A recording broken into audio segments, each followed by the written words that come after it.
Today's daf we're going to be learning is Gittin Daf Pehei. Today's daf is sponsored by Gittin David Neufeld in loving memory of their dear friend and mentor Harleen Appelman, Chaya Bat Osna Rachel B'Shmuel, on her first year at site. What began as a professional encounter and a rewarding one blossomed into a beautiful friendship. Harleen was a visionary educational leader with a passion for Judaism and Jewish identity in all its multiple facets of being. I miss her clarity of thought and pure seichel. More than that, I miss the what's new kiddo on the other side of the phone. May our learning be a schut for Harleen, aleh shalom. She would be so proud. And we're going to get started on our daf with we finished, and let's just go back for a quick minute. We were talking about writing in the get, a condition that, can you write conditions in the get? And what if you, remember we went with Tosfot's interpretation, even if you erased it, but you didn't yet fulfill the condition, is the get not a get or not, right? If you not if you didn't fulfill the condition, if you decided not to give the get upon that condition and you erased it, would that be okay or not? And that was this machloket here.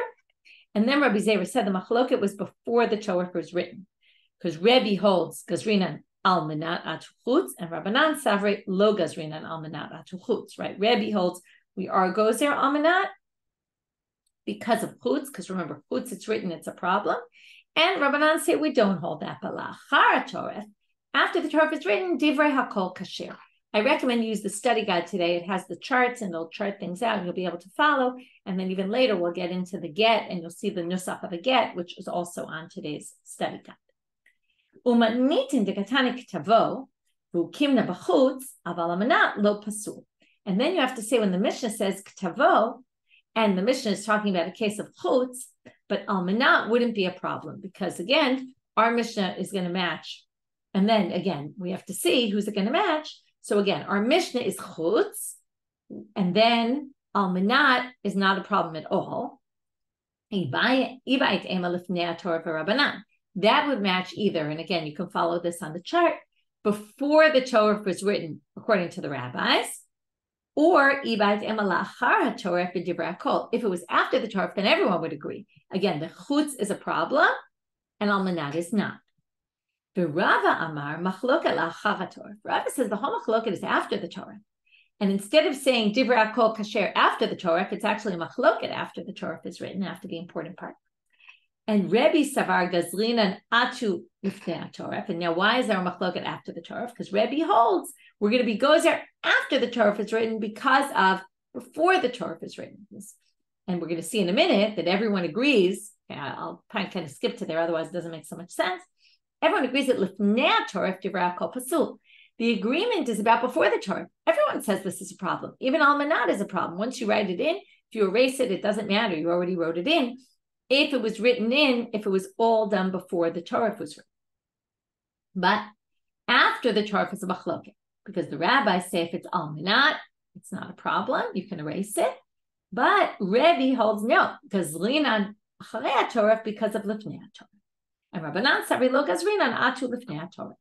But again, lifnei Torah, I'm just inside now, but before the Torah is written, divrei hakol pasul, if you wrote in the condition before the Torah, for sure it's all the problem because the get was written with that intent in mind. And therefore, again, we go with Tosfot. It means if you wrote it tonight, erased it, you still have to give the get with that t'nai. The t'nai has to be fulfilled in order for the get to be a good get. Umatnitin, and then who does the Mishnah match? When the Mishnah said ketavo, and they were talking specifically about chutz, v'ukimna b'chutz, aval amanat lo pasil, according to the Mishnah, amanat is not pasul. So instead of giving two possibilities, who's this according to? In this case, it's la'achar Torah for Rabbanan.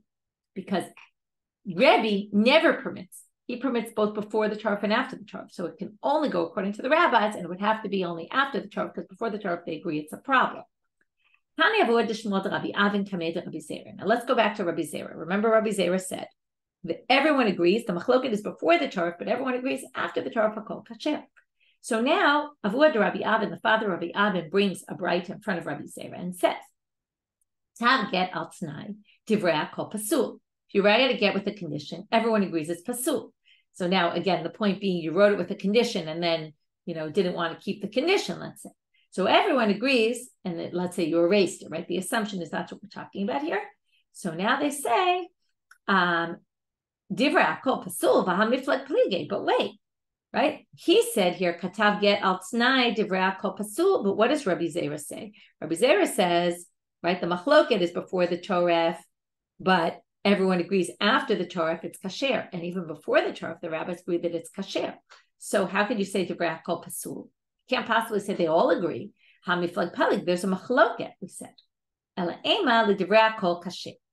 Ve'echidami la'acharato. So you'd have to say, he did say divrei kol, everyone agrees, but it's not everyone agrees that pasul, it's actually everyone agrees that it's kasher. And what's the case? In which case do they all agree? You'd have to say it's talking about after the Torah was written, and then they would all agree it's kasher. So you have to change the word divrei kol pasul to divrei kol kasher. To which the Gemara says, I don't understand why you changed that. Once you're changing things, why don't you just say this? V'lema harei ze pasul.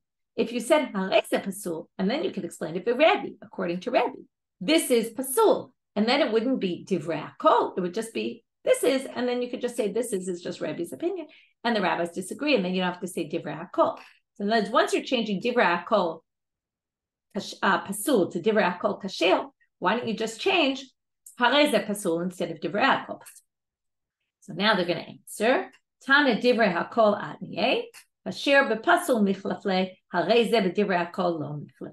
So he's in the Braita. The person who brought the Braita used the words divrei hakol. Once you say divrei hakol, it's very hard to say that you switch the words divrei hakol with harei zeh. Kasher pasul, people often confuse. We often have in the Gemara michlaf shikate, right? You got he said pasul and he said kasher. You got the words wrong, right? People often switch things that are opposite each other, but they don't normally switch the words. Everybody disagrees to this is pasul. I'm sorry, everyone agrees to this is pasul. That's not a typical mess. New Mishnah. You're permitted to everyone, but not to my father or your father. To your brother or my brother or your brother. Le'eved u'lovei kochavim. U'lecholmi, what? Okay, a slave or a Gentile. Ulechol mi she'en slave, we meet here Gentile slave. Ulechol mi she'en lo aleha ala kiddushin kasher. If he basically says you're permitted to anyone except for someone who you're anyway forbidden to marry, well then it's kasher. In other words, and forbidden, we're going to say specifically where if you were to go against the law and get betrothed to them, it's actually not a valid betrothal at all. That's what we call ein kiddushin tofsim. The marriage is not, the betrothal doesn't take effect.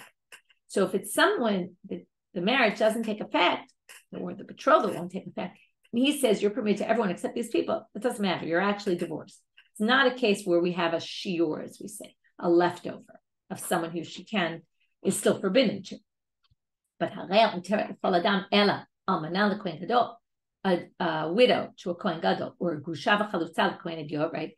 He's divorcing her, and he says to her, "You can marry anyone except for a kohen." Okay, or mamzer netina Yisrael, or bat Yisrael mamzer l'netin, right? You can marry anyone except for a mamzer. B'cholmi, or all these cases. B'cholmi sheyesh la alav kiddushin. Now, all these cases, if they were to get betrothed anyway, this is what we call a lo taseh, and other than Rabbi Akiva, everybody else holds kiddushin or tofsin. It would be a valid kiddushin betrothal. So therefore, and then the Mishnah adds, and anyone else who's like all these people, where if you were to betroth her, it would actually work, afilu b'averat, even if it's forbidden, pasul. Then the get is no good. Since there's potential that she could marry them and the betrothal would be effective, therefore, by him excluding them from the list of people she can marry, that's not a good get. Gemara. Klali deresh ala tuye. Now we're going to assume there's a klal in the first part and there's a klal in the second part, right? It gives us a general rule. When the Mishnah gives us a general rule, the assumption is it must be teaching us something additional that wasn't mentioned in the Mishnah. So what additional is it teaching us? So the first part, which says if ein aleh kiddushin, then it's a get kasher. It's any other case of forbidden relationship through current. The seifa is to add all sorts of other chayve, like in parentheses it shows here Amani Moavi, Mitzri, Edomi, right? Which generation? But those. We're now going to have a slew of questions. What if he says to her, other than kiddushin with someone who right now is a minor? what's the case? Right now we can't betroth her anyway, so maybe that's not leaving out somebody. Or maybe we say, but eventually he'll be able to marry her. So now he's young, but he could theoretically in the future. So maybe it actually is a problematic get. Amarle says, let's learn it from here. Tani Tua. It says in the Braita, Tanat mitgareshet b'kidushei aviha. A minor woman, okay, now Rashi says we're talking about a case where she was a minor. The father betrothed her and then the father died. She can be mitgareshet b'kidushei aviha. She can actually get divorced on her own. Now, any divorce has to have, she could leave the marriage and then go into another marriage. And in this case, she can't. So what's the issue? Well, why is her divorce effective? Because she can eventually get married once she becomes of age. So therefore, she can actually get divorced now. So why don't we say the same thing? If he excludes this person who's a minor, well, since he'll eventually be able to marry her, and this get excludes her from marrying him, that already is an invalid get.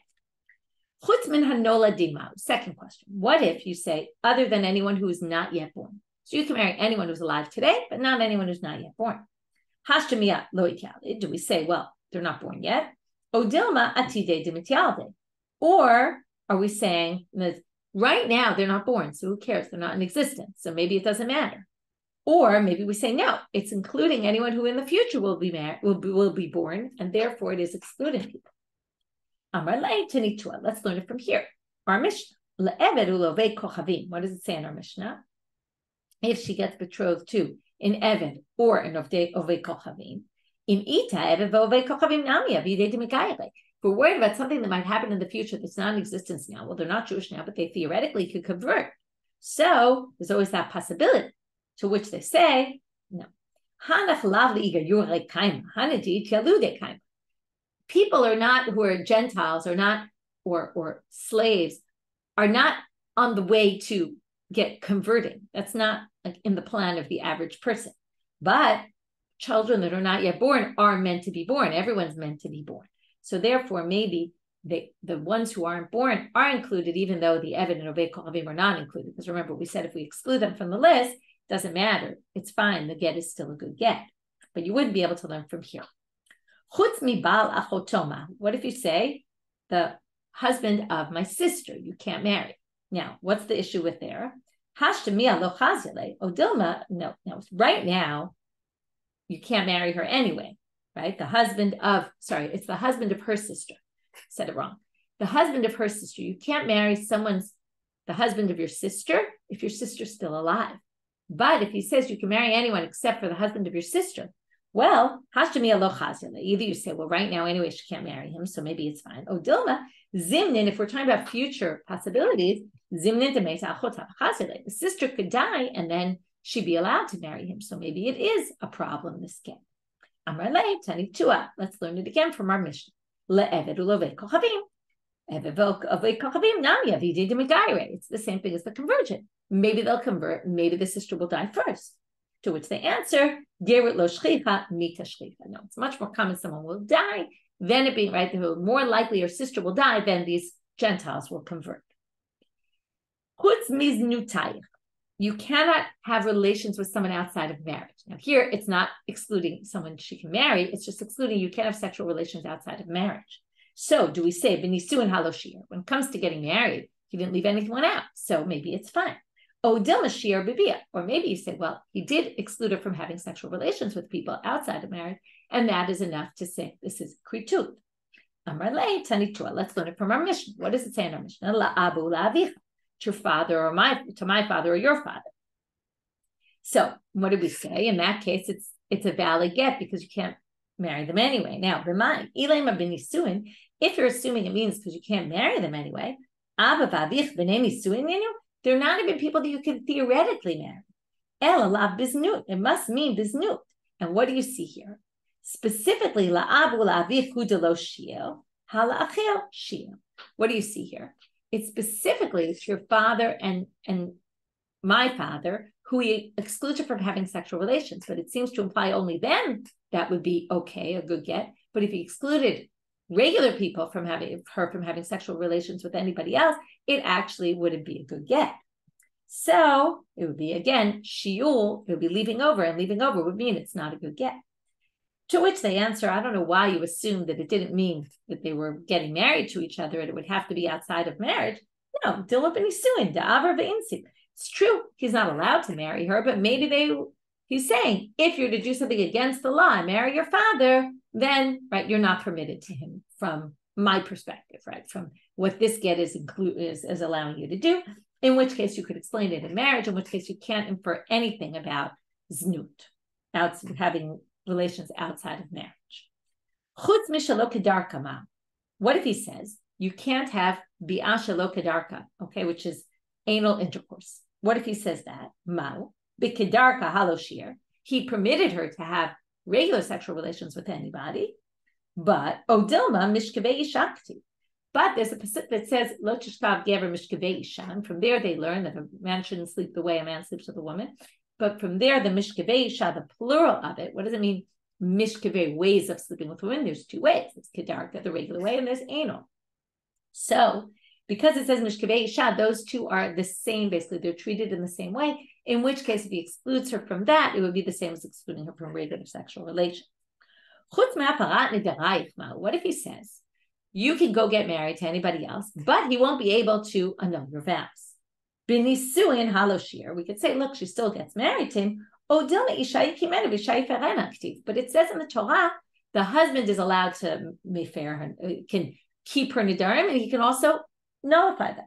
So that's because it says her husband, that's a basic inherent part of marriage.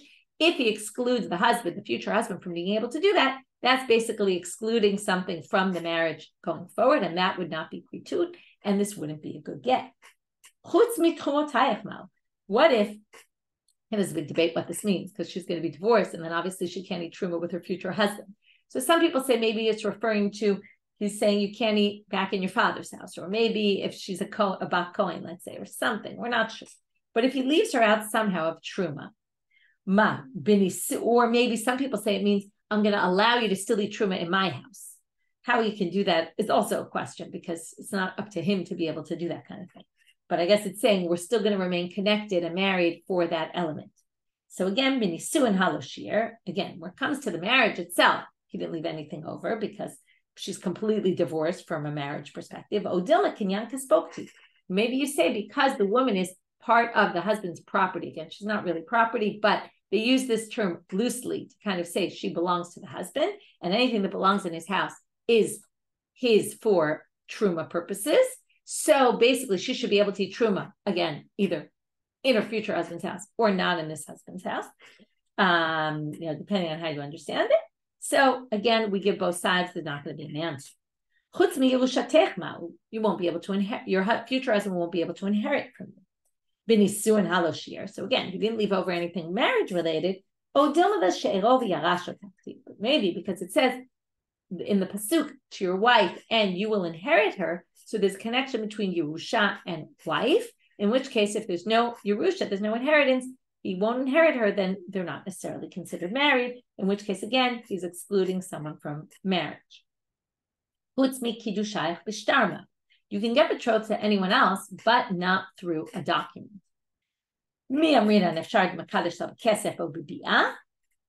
Since there's other ways a man could betroth her, maybe it's okay. Or do we say v'yatza, which means that the way you go out is the way you go in. If you go out through a shtar, then you should be able to go in to the next marriage with a shtar. And if he doesn't allow you to do that, then maybe it's not a good divorce. And the answer to those last questions is take. We don't have an answer. So what we did so far today, just to review the first half of the daf, we started with this machloka between Rabbi Zera and Rav, I believe. Let me just check. Yeah, Rava, about what's their machloket about before the Torah, after the Torah, whether almanat was erased. Is it valid to be given without even the condition or not? Which part do we go there on? Which part do they both agree about? Which case do they not agree? Do they disagree? Then we moved on to this Mishnah about the two different types of cases where he forbids her to marry everyone except for someone who anyway she's forbidden, and Kiddushin won't be tofsim, there won't be any valid betrothal. On the other hand, if it's someone who there could be a valid betrothal, even if it's against the law, it's forbidden, that actually would be shiur, meaning he'd be leaving someone out, and then the get would be no good. And then we said, what does the klal come to teach you, right? Why was there a general rule in the Mishnah? And then we got into this whole long slew of questions of different types of things. Are they considered shiur or are they not? Some of them we had answers, some of them we did. Now we're going to go to Gufo Shel Get, and I recommend you look in the study guide where there's a text of a get there. Gufo Shel Get, and I underlined some of the words that are going to appear here in the Mishnah, specifically the ones in the Mishnah I underlined. Gufo Shel Get, this is the main central part of the get. Harei at muteret l'chol adam. This is what we saw before. You are now permitted to everybody. That's the main text. Now, obviously, the names and the date and all that is important as well, but this Mishnah is focusing on beyond those details. The other central part is that you have this line, Harei at muteret l'chol adam. That's Tanakam. Turning now to Amubet, Rabbi Yehuda Omer, that's not sufficient. Vidan dehavi lechim minai sefer teruchim beigeret shibukim beget biturim lemehaftahin sabat lechol gever didyatz vayin. Let's explain this. This is all complicated Aramaic. Vidan is this dehavi lechim minai will be for you from me. Sefer teruchim beigeret shibukim beget biturim. These are all ways to say a book that separates from us, a letter that makes the woman leave, and a get that what's the word, kind of frees you, okay, that frees her up. For her to basically get married to any man that she wants. Gufo shel get shiur. Now the main body of an emancipation document for a slave is harei ad bat chorin, you're a free woman, harei ad la'atzmei, you are for yourself. So either one of those languages. So now the Gemara starts off and says, Pshita, amar la li ishto harei bat chorin lo amar velo klum. Obviously, if he says to his wife, you're a free woman, he didn't say anything. Amar la li shipchato harei muteret l'chol adam lo amar klum. So if he says to his wife, you're a free woman, that doesn't mean anything. If he says to the maidservant, you're permitted to every man, he also didn't say anything. That's a language of get, and that's a language of an emancipation document. But amar la li isha harei la'atzmech ma'u. But what if he says to his wife, you are for yourself? Okay, free woman, she's not a slave, so free woman doesn't help it. You're for yourself. That kind of sounds like you're permitted to anybody. Ligamre ka'amarla, does he mean you're for yourself for the purposes of anything, which means marriage, like you're free from me from any responsibility in anything, or olamalacha ka'amarla, or does he just mean you're your own master in terms of working, in which case it's only for a slave, it's only relevant for a slave and not for a married woman. Amalei Ravina le Ravashi. Tashma. Ravina says to Ravashi, let's learn from here. It's not. Gufo shel get shichur. Harei at bat chorin. Harei at la'atzmech. Our Mishnah says this is what the get shichur needs to have. You're a bat chorin or harei at la'atzmech. Now, uma avda dekane legufe. Ki amalei harei at la'atzmech kane gufe.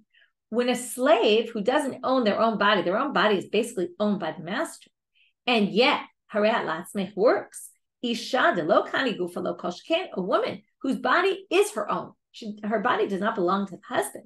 So, all the more so, this proves, by the way, what I said on the other side of the daf, which was she's not acquired property of his. She doesn't belong to him. So, all the more so, harei at la'atzmech should work to free her up from less subjugation, I would say, than the slave woman. Amalei Ravina le Ravashi. Okay, so that's an answer to the question. It seems like harei at la'atzmech should work. Now Ravina comes to Ravashi and says, Amar le lavdo, ein li esek bach, mau. I don't want to have anything to do with you. What's the law? Amar le Rab Chanin le Ravashi, v'amar le Rab Chanin b'chozana'a le Ravashi. Okay, some particular Rab Chanin said this to Ravashi. Tashma, let's learn it from here. Ditan, it says in a bright. Hamocher avdo le'ovei kochavim yatsa lechirut. If you sell your eved, remember, we saw this. If you sell your slave to a Gentile, the slave goes free. Vitzarich get shichur mi'urabo rishon, but you need to give him an emancipation document. Amar Rabban Shimon ben Gamliel, he says, but wait. Bamed dvarim amurim shelo katav alavano. Only if the first master didn't write him in ono. But aval katav alavano zeu shichuro. But if he wrote in ono, which in a minute we'll see what that is, that releases him. We saw this previously. The section where we dealt with of Adin Knanim earlier in the Masechet. My ono, what is this ono? Amarav Sheshet tichtivle lechishet tivrach mimenu en li esek bach. If you wrote to him in a document, if you were to run away from your master that I'm selling you to, I have nothing to do with you anymore. And that's the exact language that they asked, that Ravina asked Rav Ashi, if you say Ein li esek bach, I want to have nothing to do with you. Does that work? So you see from this source that it clearly works. Okay, now we're going to get something which I didn't really explain when we got to the Mishnah, which is the Mishnah said, what's the gufo shel get? Hadran mutar l'chol adam. Rabbi Yehuda started with this other language. This is going to be for you a get that separates between you and me, a letter of separation, and a get of a document of separation. So now, and then you can marry anyone you want. So the question is, what's the machloka between them? But my kamiflik. Rabbanan savre yadayim she'em mochichot havin yadayim. Rabbanan hold the language. This takes us back all the way to the beginning of Masechet Nidarim. If you have language that's not clear, is it right where it's somewhat clear what you mean, but you're not being fully clear? Is that considered words that are valid or not? Even though he doesn't say, and this is for you, and Rabbi Yehuda is really spelling it out. Whereas you're permitted for everybody, but it doesn't say with this document, you're permitted, this is your get. So according to Tanakh, you don't need that. It's pretty obvious he's divorcing her with this document. For Rabbi Yehuda Saval, Yadayim She'em Mochichot Lo Havin Yadayim. Rabbi Yehuda says, what are you talking about? Yadayim She'em Mochichot are not Yadayim. Okay, you need to spell it out. And the reason why is because now you wrote Vidain, and this will be for you. But if he didn't write Vidain, people will say he divorced her with his words. And the shtar is just a document that proves, that kind of has it's just a proof. What we learned already is that the giving over the get affects the get. But a shtar raya is just proof that something happened. Like if I have a sale, the sale is not done by the passing over the document. The sale is done in other ways. But the document is a proof text that this happened. So if you didn't say this is your get, it looks like just your words make the get happen. And the document is just a proof. And then that wouldn't work. So that's Rabbi Yehuda's issue. Amarabat. Now we're going to have a whole list of things that you shouldn't write in a get. You should be very careful how you write these words, because they might come out a little bit wrong and people will come to wrong conclusions. Again, this obsession over exactly how the get is written. We talked about it with the names before and all that. Now we're going to talk about it with other things. Vidain with a yud, and this should be. Demashma vidin. Sounds like the law is that I'm supposed to divorce you instead of this is what I'm divorcing you with. Ella vidain without a yud. Below tov igeret, demashma igarat. Okay, don't write igeret with a yud. You should write it without a yud, because with a yud, we might come to an incorrect conclusion and think it's a different word.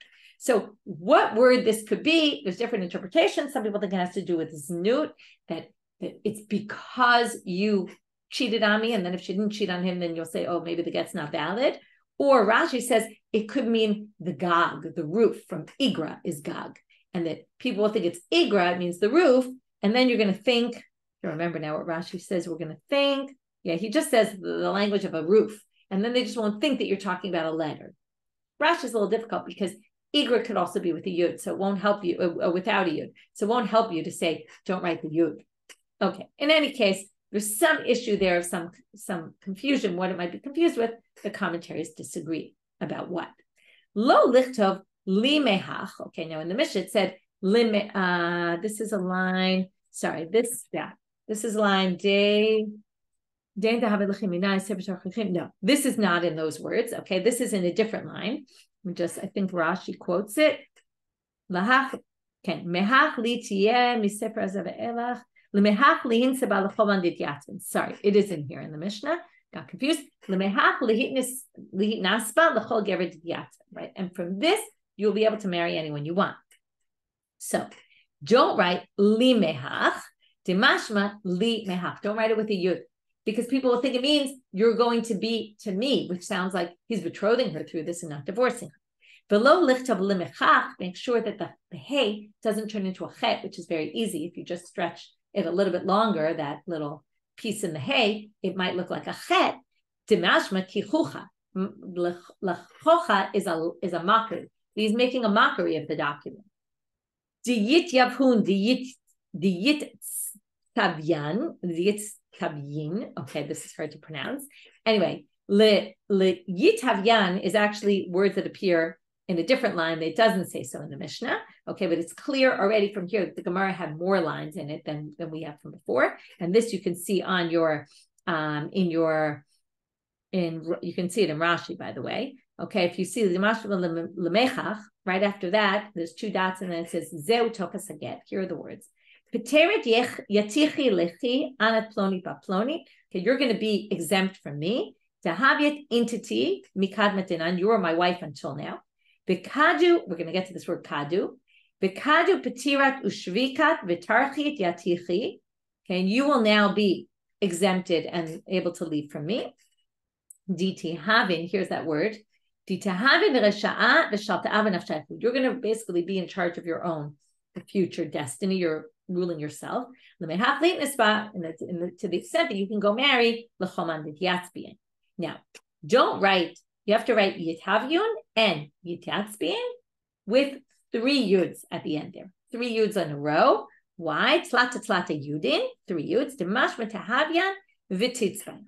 We don't want you to think that you're talking about women in general. If you write 3 yuds, it'll be clear it's tahavyin, which is relating to you in the future. You will be free. Yitatzbin, you will be able to choose. Okay? Otherwise, it sounds like that women will be able to choose and women will be able to do this, and it would sound very general.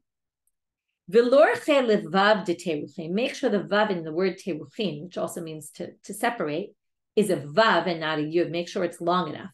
Ulevav de shibukin, demashma trikin ushvikin. If you say trikin and shvikin, we're going to think that you're talking about, again, women in general. If we say teruchin, this for you is a get that separates, a get shibukin that leaves you on your own. That will work if it's a vav, but if it's a yud, it sounds like it's a document that separates women in general. And then again, you're going to have this general thing, and it won't be particularly for this woman. V'lorche levav de kadu. When we said before kadu ptirat, which is, and when right, kadu, I forget how to translate it. 1 second. I just want to check this word. Kadu.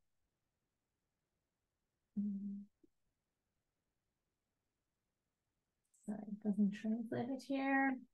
Kadu. Daming his right. Okay, so yeah, that's something else. Kadu, I think I forget. Sorry, and I can't find it here right now. Okay, let me try one more second.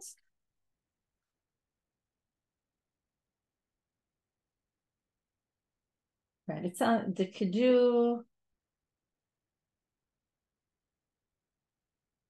No. Okay, I forget exactly how we use the word kadu. It's on your study guide. I just don't have it in front of me. But extend the vav of kadu, demashma uchdi. Otherwise, they're going to think it's uchdi, and uchdi means nothing. And then it's going to sound like this whole thing is nothing. V'lo lichtov le'it naspa, demashma le'yit naspa, ela lihit naspa. If you say li'it naspa, you might remember this from Darim, where we had lit could mean la, which means low. No, you can't get married. So we don't want to say that. So we write lihid naspa, which doesn't have the lamed aleph in the beginning, which could be understood as not. Ibayl. Okay, so that was all. Be careful with how you use those words, because those words are, right, anyone who wants to know the Kadi, sorry, I couldn't remember, but open the study guide and you'll see it. And there has the translation. I put it up in Hebrew and in English. So now we're going to go on to something else. So again, let's just review until here. We started with this machloket. The rabbis about gufo shall get is muteret l'chol adam. That's the important part. Rabbi Yehuda says it's not enough. You have to say v'din. This will be for you because it's all machloket. The yadayim that are not clear, is that yadayim, is that close enough? Or do you need to really spell it out? We had this whole thing, what language is used for the woman and what language is used for the slave, and can languages used for the slave also work for the woman? And then we said, what about for a slave? Can you say en li esek bach? We saw that you actually could say that. And then we dealt with all these words and how to make sure you're careful with writing them so that it doesn't lead to anyone to any wrong conclusion about what this document actually is. Now they end with a question. Be'inan v'dain, olo be'inan v'dain. So do we need what Rabbi Yehuda says or do we not? Who do we hold like? Tashma, let's learn from here. De'ifkin Rava Begite, he wrote in his gets the following. He told people this is how you should write.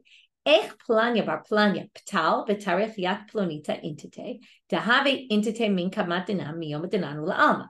This is what we saw in the language before, a little different wording, but right, it explains how, it tells the story, how this woman, the daughter of this, right, how this man, the son of this man, exempted and let his wife, so-and-so, who was his wife from before, right, and miyom dinanu le'olam, so now from this day on, she will no longer be married to him. Ve'ilu v'dain lo ka'amar, notice it doesn't have the word v'dain, you didn't tell anyone to do v'dain. To which the Gemara says, what are you talking about? Notice there were a lot of things missing from what Rabba said. Right? He doesn't say, doesn't say, right? It's missing a lot of basics in that get. So, in what Rabba taught people to say, in other words, Rabba that wasn't the whole language of the get. So you can't say, oh, he didn't have the word vidain and that proves. No, it's not there. So it doesn't mean he also has other things that aren't there. He just left off that part, maybe because he thought that part was obvious. So we can't necessarily learn from Rava that we don't hold like Rabbi Yehuda. And in fact, we do hold like Rabbi Yehuda. That's why we added to the get. This whole debate about Rabbi Yehuda, whether he also requires Harat Mutar L'Chol Adam, or the language he uses is enough. Obviously, in our get, we have both, you can see. So now they say, Miyoma Dinan, the last thing we're going to say is from this day going forward, this is to go against Rabbi Yossi. Rabbi Yossi said the date of the get is the date that's effective, the date written in the get. So you wouldn't need from this day because already as soon as you have a date on the get, it's obvious it's from this day. So they had to write it in to say this is counting from this day because if you held like Rabbi Yossi, you wouldn't even need that at all. It must be they hold against Rabbi Yossi that it's not necessarily the date of the writing of the get, but that's why they added in from this day on to say it is going to be effective from this day on, but the date of the get wouldn't have been enough to show them. Okay, and that's how we end today's stuff. We'll stop here and pick up from here tomorrow. Have a great day, everyone.